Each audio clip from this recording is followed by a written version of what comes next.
Welcome to Comics Bazaar, the channel of comics commentary and arcana. This video features Daredevil number 185, cover dated August 1982. The cover is by Frank Miller, inked by Klaus Janson. It is a scene from the inside of the comic story itself, featuring an explosion behind Daredevil. What I really like about this design for the cover is the shattering of the cover logo there into smithereens, and also how there is a 1980s craft technique used on the cover, the color hold for the cyan background here, and you can see that some white paint has been used in inking in those blast lines behind Daredevil. Also noteworthy is a new Daredevil in the corner box up here, so a pretty cool version of Daredevil by Frank Miller there, leaping from the cover corner box. Now let's open this one up to the opening page. There's 22 pages of story in this issue, and it begins with Daredevil giving a rundown on who he is and his powers to readers, but then we get to the key point. Bet you're wondering why I'm telling you all this, Matt Murdock says. Well, it's because the narrator of this month's adventure is Foggy Nelson, Matt Murdock's partner, and he doesn't know I'm Daredevil, and he whispers, so please don't tell him. So this is an interesting setup for what is a lighter, more humorous issue of the series after some very heavy and dark issues over the previous months, including the death of Elektra and the aftermath of that, the grieving of Matt Murdock, as well as the Punisher child drug dealing two-parter. So a lighter issue here, and what it is, when I turn the page you will see, title of the story is Guts, and the creative team, Frank Miller, scripter and storyteller. Now what that means is that Miller is providing the layouts for the issue as well as rough breakdowns, but here Klaus Janson is doing the pencils. So the layouts are Miller's, the rough breakdowns of what's in the panels are Miller's, but the actual drawings are Klaus Janson's, and there is a style, even though they're stylistically similar, and some of that similarity is by virtue of the fact that Janson has been inking Miller for his almost the entire run on Daredevil, even before he became writer. But there are differences between the pair in terms of their drawing style, and Klaus Janson's style is not as smooth, not as accomplished as Miller's at this point in Janson's career. So I'll point out a few panels, one in particular, where I feel that Janson's drawing is a little bit lacking and not exactly on model. But this, in any case, is another excellent issue, and Janson inking his own pencils and providing the colors, so we're getting quite a coherent art package here. And Joe Rosen rounding out the creative team on the letters. So remember, the first person narration is by Foggy Nelson, and this is how the story begins. I'm working late on a stack of red hot depositions when the scent of $200 an ounce perfume sneaks into my nostrils. I look up, and there she is standing in the doorway like a deer caught in the headlights of an onrushing U-Haul. She's Heather Glenn, my best friend's girl.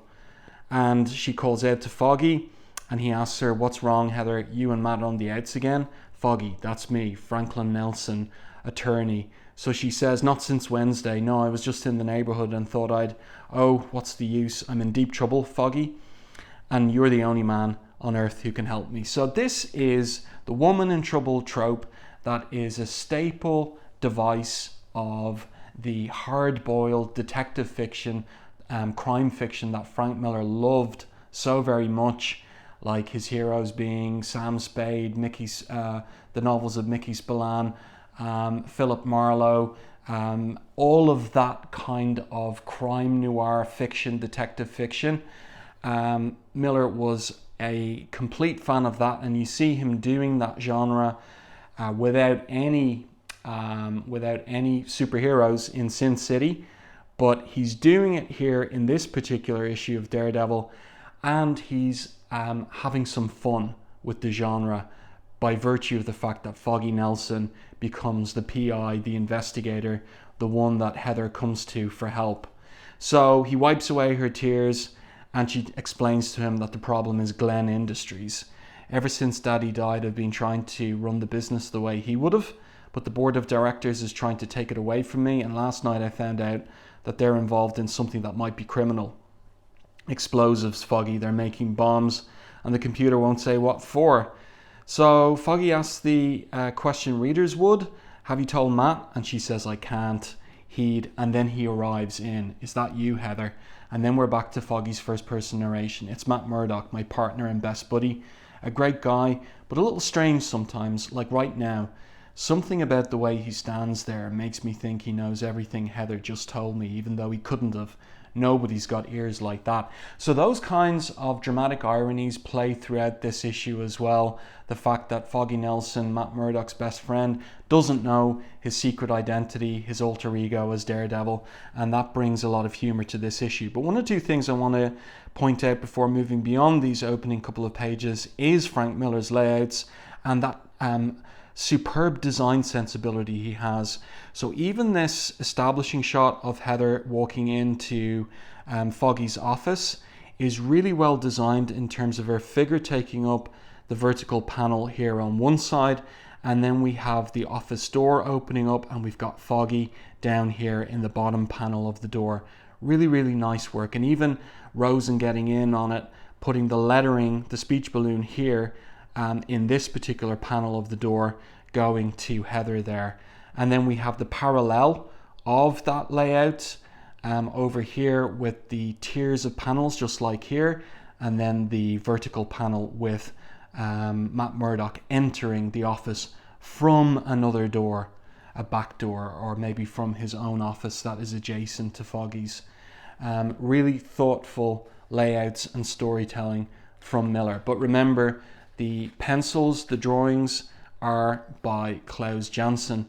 So Matt then pretends, he hasn't heard the conversation between Heather and Foggy. Heather knows Matt's identity as Daredevil. He says to her, Heather, you've been crying. But Foggy interrupts. He says, sneezing's more like it. So he gives Heather a cover story. Heather's caught herself a dose of hay fever. Hey, old pal, I wish I'd known you were coming by. Would have made the dinner reservations for 3. Heather and I thought we'd chat a bit. Been months. Say we're running late. See you around, Matt. I decide not to tell Matt what's going on, says Foggy in his first person narration. It'd only worry him. Besides, I'm not sure what I'm getting into. Things could get rough. But Matt, Daredevil, is going to be shadowing Foggy throughout the evening. It takes 20 minutes, says Foggy, longer than usual to cab it across town, but gridlock is nothing compared to the stall we get at Glen Industries. So here we have the Mr. Spindle, who's the guy who is angling to do for the board to take over Glen Industries from Heather. And he's pointing out this contract that Heather signed. May I suggest, my dear sweet little girl, that the appropriate time to express doubts or objections to this exchange was before you signed this purchase order? If Glen Industries is involved in any questionable enterprise, and your attorney may note that I'm not saying that such is the case, then you are involved in that hypothetical enterprise as deeply as we are.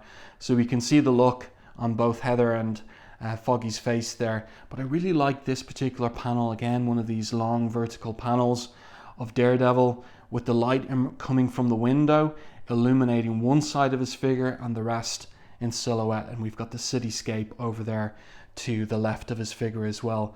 And use of screen tones throughout, effective use of screen tones by Klaus Janson too.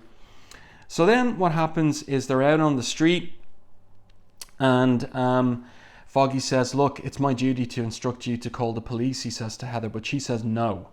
My father put his whole life into the business. I've got to make all this come out okay. I won't go to the police. So Foggy says, okay, there are government agencies, commissions that can tell us what we need to know. I'll go to them, and I may run into a foot or two of red tape, but I'll get to the bottom of this. No ifs, ands, or buts. And this is just a great silent panel here of Daredevil continuing to follow them. Great top-down angle here with the Empire State Building there. Or is it the Chrysler Building? I think it's actually the Chrysler Building there.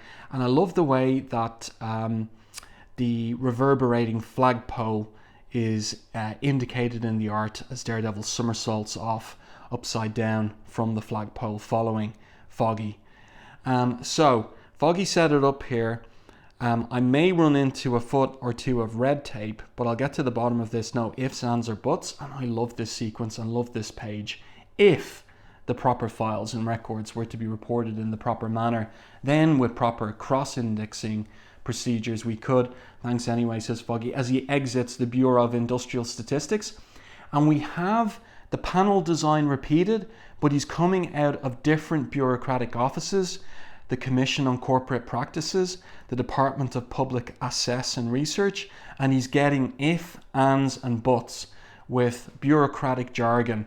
And he says, okay, and then he's cursing as he's running off panel. And he says here in his first person narration, did I say a foot of red tape? Make that a mile. And there it is, winding well behind him as he's this tiny figure here on the right hand side of this open border panel. A long twisted mile that leads me nowhere. So the straight and narrow approach gets me zip.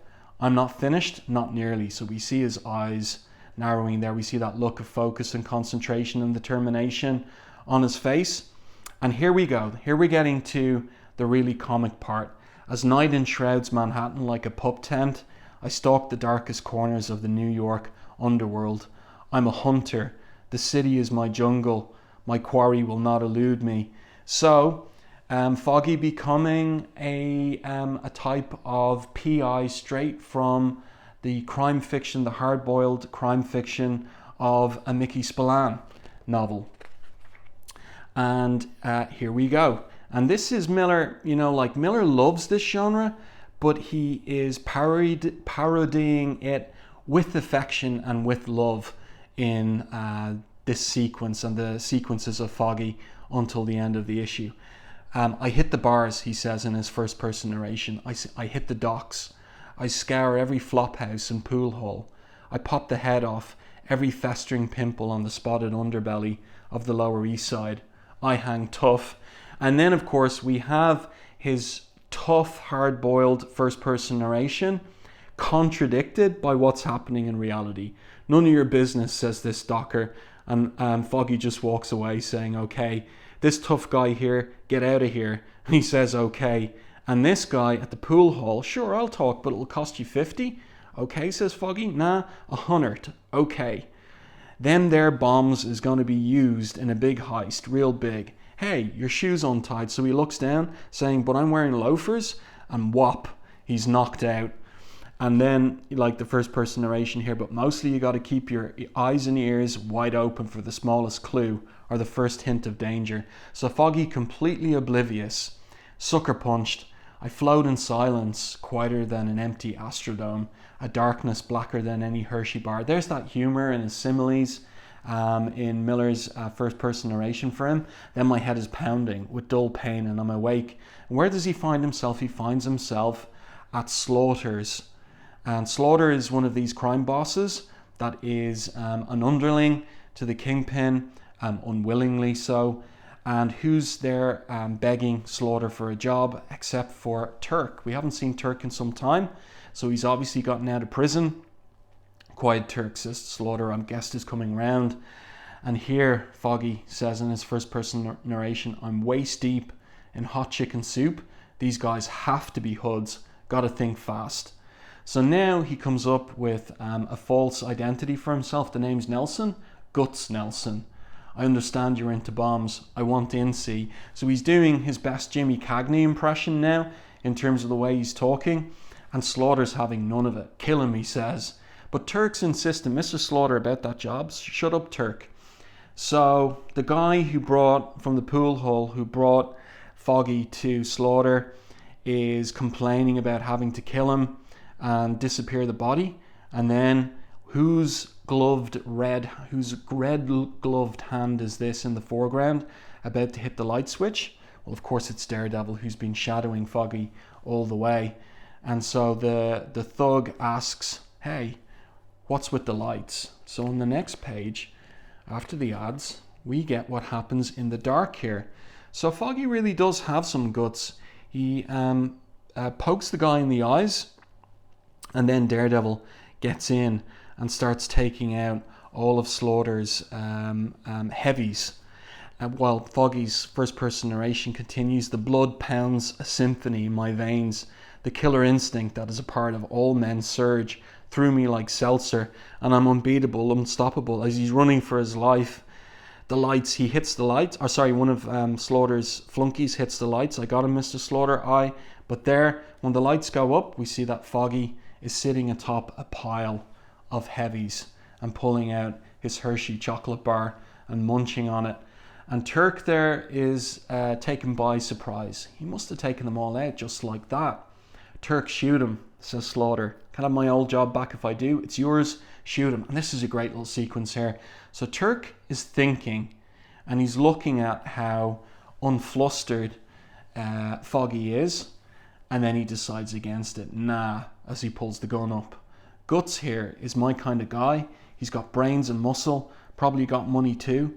All he needs now is vision I got. And that's Turk's constant line, that he's got vision, but he's a bumbling oaf, and all his visions backfire on him. So Turk now decides, much to Daredevil's horror, so I'm working for him. So the plot thickens and gets funnier and funnier. For 15 minutes, Foggy's first-person narration says, I think everything's okay.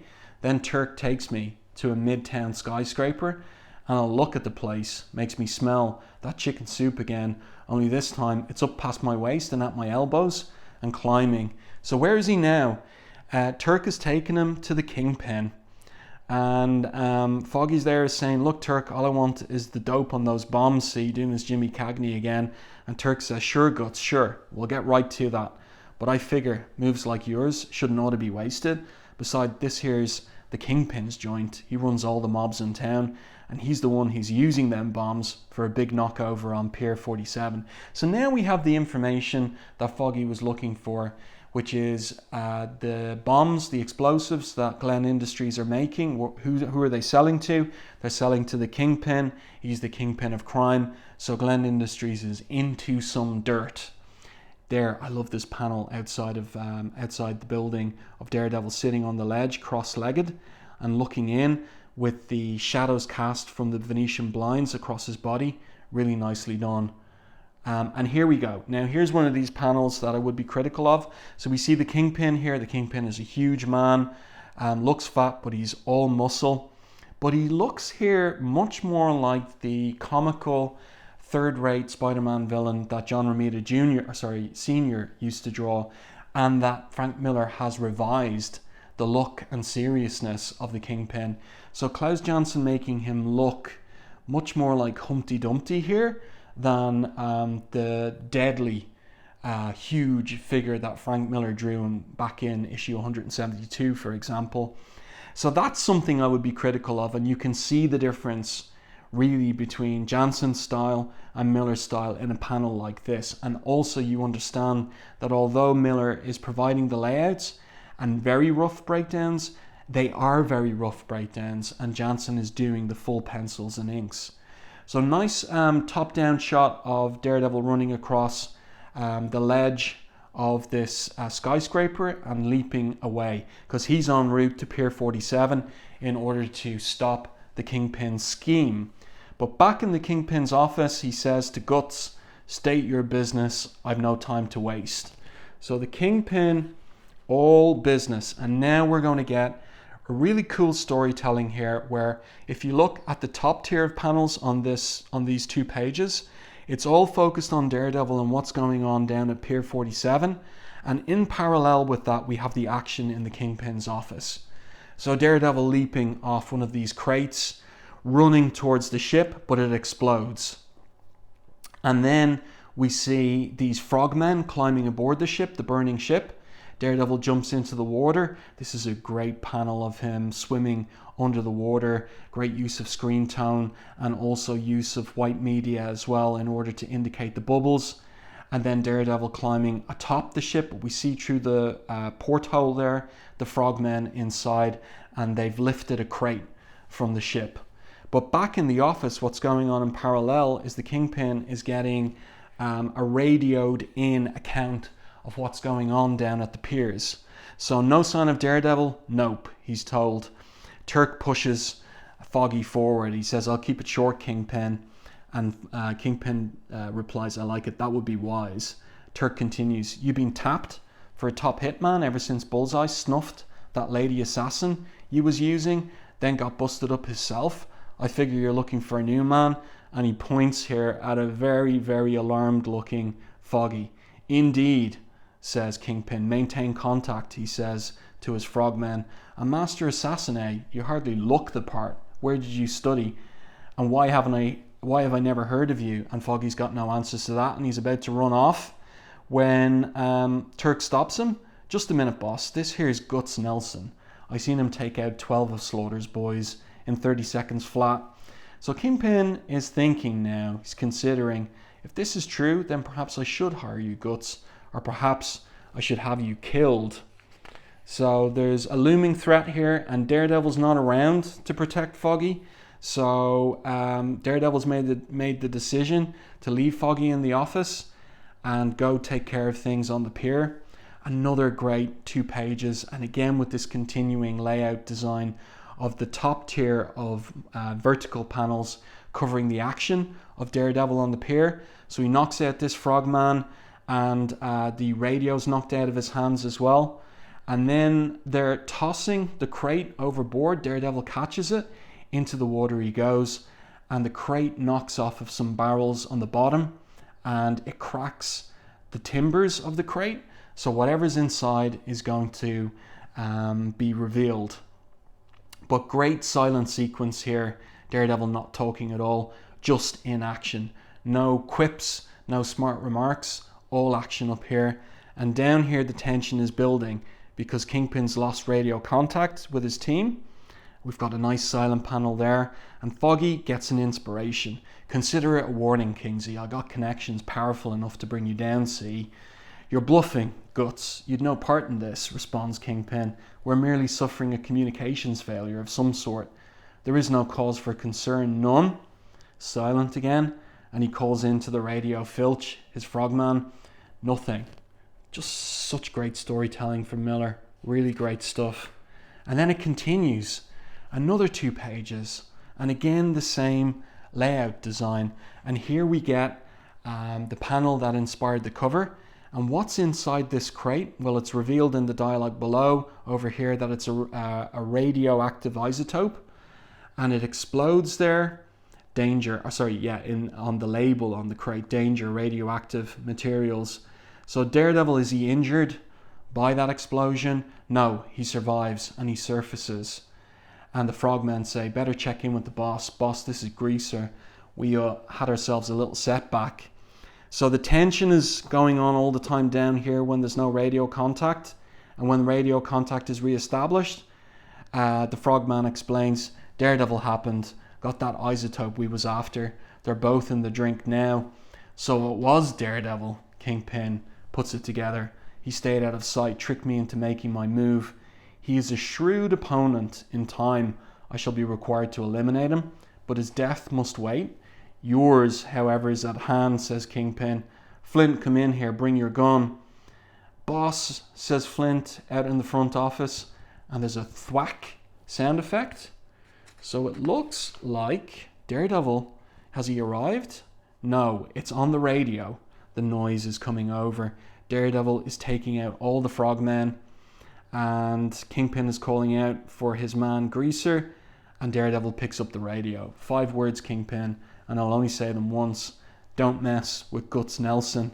So that gives Kingpin a shock, and he calls off Flint. Not quite yet, he says to Flint. Guts, we must discuss your employment. Sure, how about Monday? Now, says Kingpin. So, this is a nice panel of Kingpin grabbing, or sorry, it's not Kingpin, but rather, you see the colour threw me off there. It is Foggy grabbing the huge cigar. I said Monday, Kingsley. Now, seems to me you're forgetting something, Chubbs. He's really brave saying that. I got me Daredevil right in my pocket. And like the man said, don't mess with me, as he blows cigar smoke in Kingpin's face. And that is it's gutsy on the one hand, but stupid on the other. And here's where Miller reminds us that Kingpin is a serious villain. He is not that John Romita Sr.